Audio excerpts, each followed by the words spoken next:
Halo anak-anak, apa kabar? Sudah siap mendengarkan cerita?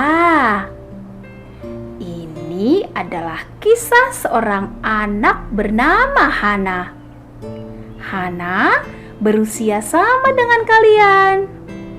Dia dan keluarganya tinggal di Yerusalem pada zaman Yesus. Kira-kira anak-anak di Yerusalem pada masa itu sama seperti kalian gak ya? Apa mereka juga senang bermain seperti kalian? Suka menari? Atau suka bernyanyi seperti kalian? Yuk kita sama-sama simak ceritanya. Pada zaman dahulu kala, di Yerusalem, hiduplah sebuah keluarga penyanyi yang terdiri dari mama, papa, dan 3 anak. Mereka bernama keluarga Tralala.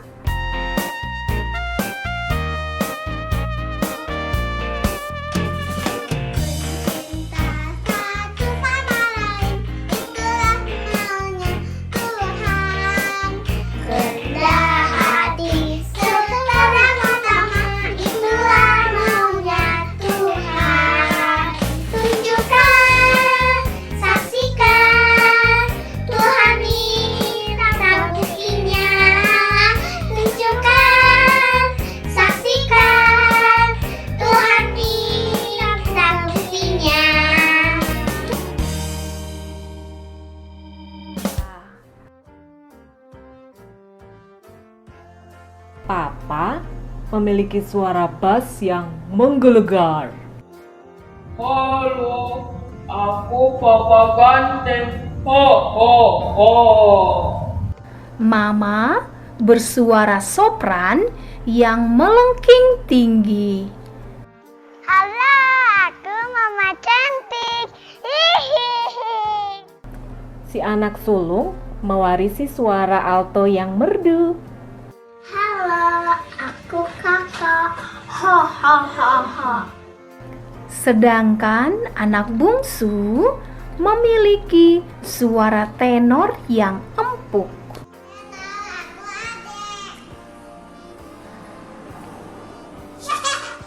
Tapi Hana, si anak tengah, tidak bisa bernyanyi.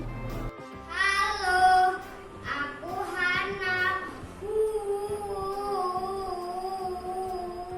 Setiap kali ia berlatih menyanyi, ayam tetangga pasti mogok bertelur. Tak ada yang tahan mendengar suaranya yang sumbang. Meskipun demikian, Hana senang mendengarkan keluarganya menyanyi.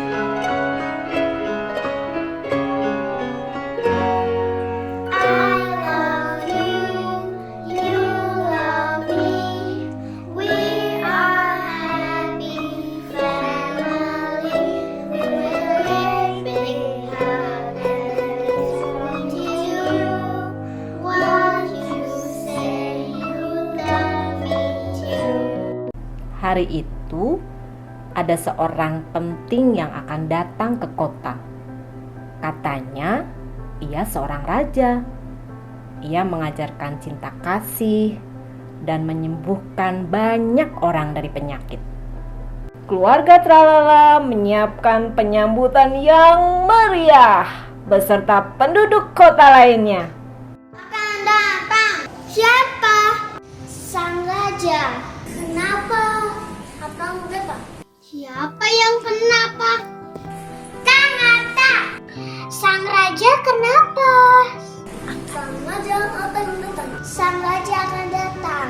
Sang Raja akan datang. Sang Raja akan datang. Ya ampun, kenapa nggak bilang dari tadi? Ya ampun, kenapa nggak bilang dari tadi? Ya ampun, kenapa nggak bilang dari tadi? Oh tidak, kenapa nggak bilang dari tadi? Ah, pusing. sang raja yang dinanti-nanti pun tiba. Ia datang menunggangi keledai diiringi para muridnya. Seluruh rakyat serentak bernyanyi menyambutnya.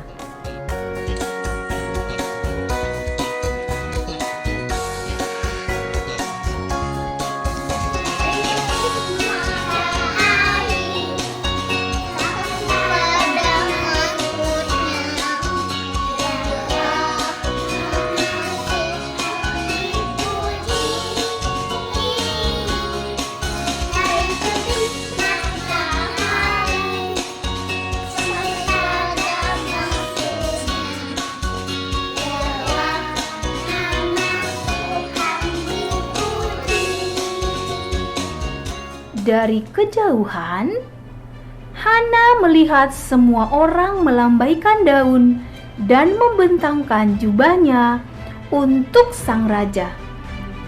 Hana juga ingin mempersembahkan sesuatu, tapi dia tidak bisa menembus kerumunan orang. Akhirnya, ia membuka mulutnya dan mulai bernyanyi.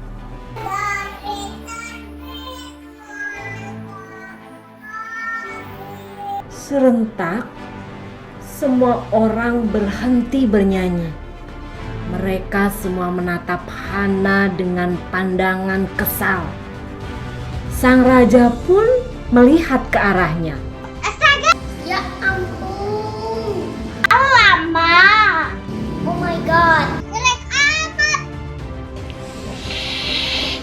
Ah, betapa malunya Hana. Ia segera melarikan diri dari tempat itu. Di bawah sebuah pohon, ia menangis terseduh-seduh. Para sahabat menghampiri Hana yang sedang bersedih.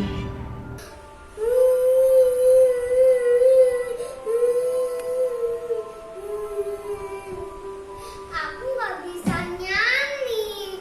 Suaraku jelek. Aku gak bisa apa-apa. Apa, Dok? Tiap orang berbeda. Pasti ada yang bisa. Tinggal dicari aja. Hana merenungkan perkataan teman-temannya. Ia menghapus air matanya dan kembali tersenyum. Terima kasih teman-teman.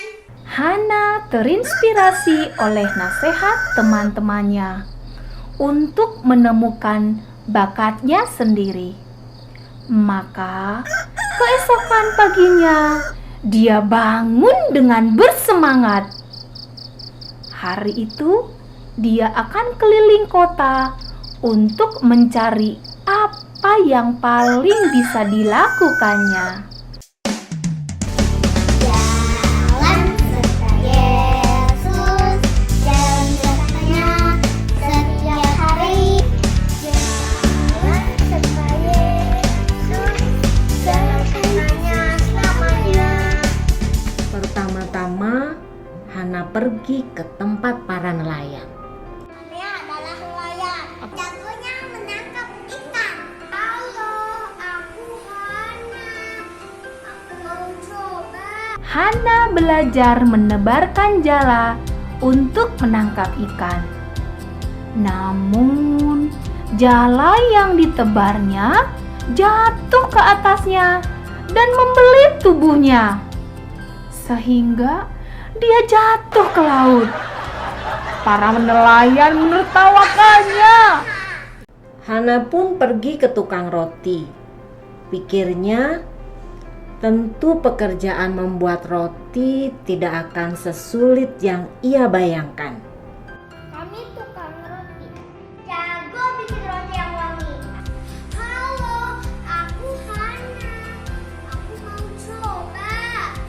Bikin roti pasti gampang. Namun, semua roti yang dipanggangnya selalu gosong. Gosong. Akhirnya, tukang roti memberinya pekerjaan untuk mengantarkan roti ke sebuah rumah. supaya ia tidak membakar roti-roti yang lain. Hana pun bergegas mengantarkan roti pesanan itu. Sesampainya di rumah tersebut, ia melihat sang raja sedang bersiap-siap untuk perjamuan Paskah bersama murid-muridnya.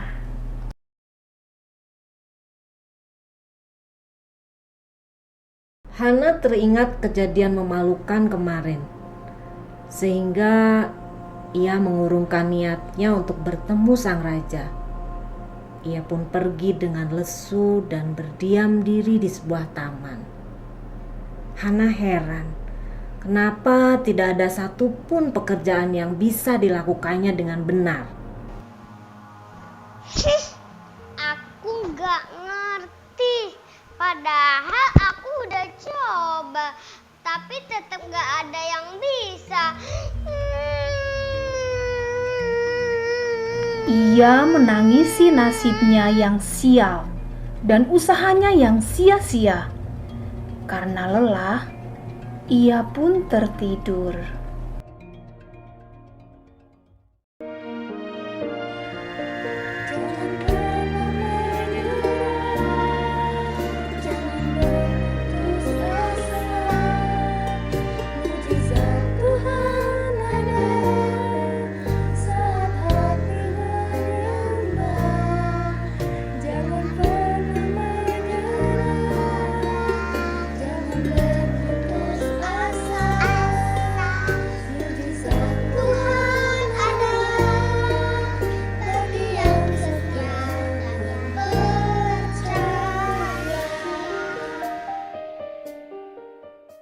Tiba-tiba Hana terbangun karena mendengar suara orang-orang mendekat. Hari sudah malam. Ada seseorang yang menuju tempatnya berada. Ia segera bersembunyi di balik semak-semak. Siapa yang malam-malam begini ke taman? Sang raja tampak berdoa dengan khusyuk. Ia menangis dan tampak sangat ketakutan. Ya ampun, dia menangis. Kenapa ya? Hana merasa iba, tapi takut untuk menyapa. Akhirnya, Hana memutuskan untuk berdoa diam-diam dari persembunyiannya untuk sang raja.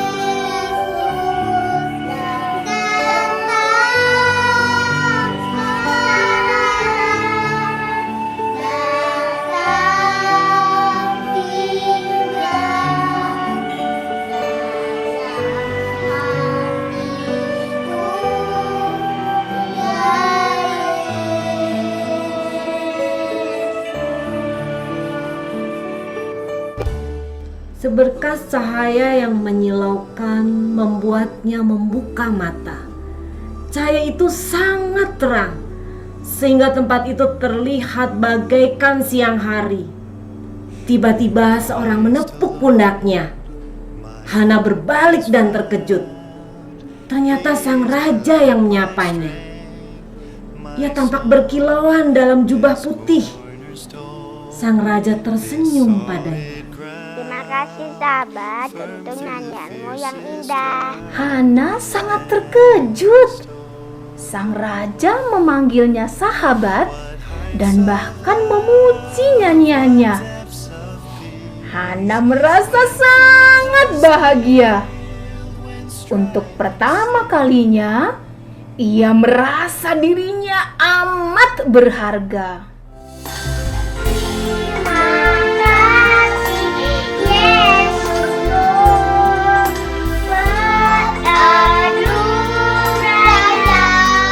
Kau bisa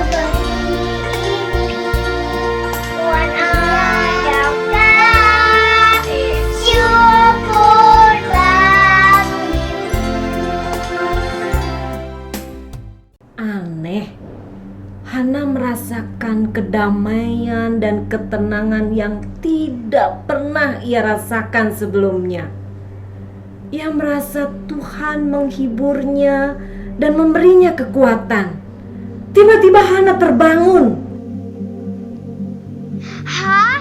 Ternyata aku bermimpi. Loh, kemana sang raja?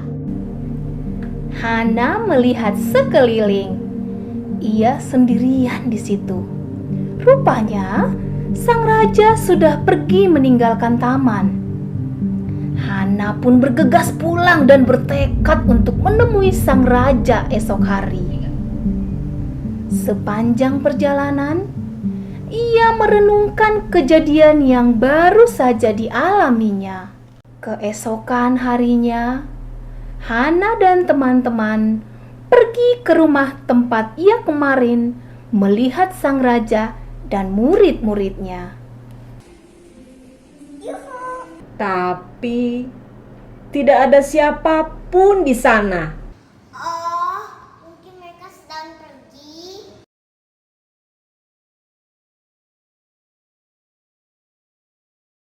Ya ampun, makanya hari tengah merah gitu. Kebingungan, mereka pergi ke rumah tukang roti. Tapi tukang roti pun tak ada di tempat. Astaga, aneh. Kemana semua orang? Hana pun memutuskan untuk pulang. Di tengah jalan, ia melihat orang-orang ribut berkumpul di sekitar jalan raya. Ah, itu dia mereka. Hana melihat tukang roti dari kejauhan. Dia pun menghampiri mereka. Halo, apa kalian tahu di mana aku bisa bertemu sang raja dan murid-muridnya? Di Golgota. Ia telah disalibkan. What heights of love, what depths of peace, when fears are stilled, when striving cease. Sejak saat itu, hidup Hana berubah. Kejadian itu sangat berkesan di hatinya. Ia belajar dengan giat dan membuat lagu-lagu yang indah tentang kasih Tuhan dan kebesarannya. Suaranya masih tetap sumbang, tapi itu tidak menghentikannya untuk tetap berlatih menyanyi. Tidak peduli suaramu, yang terpenting adalah hati yang gembira ingin memuji Allah.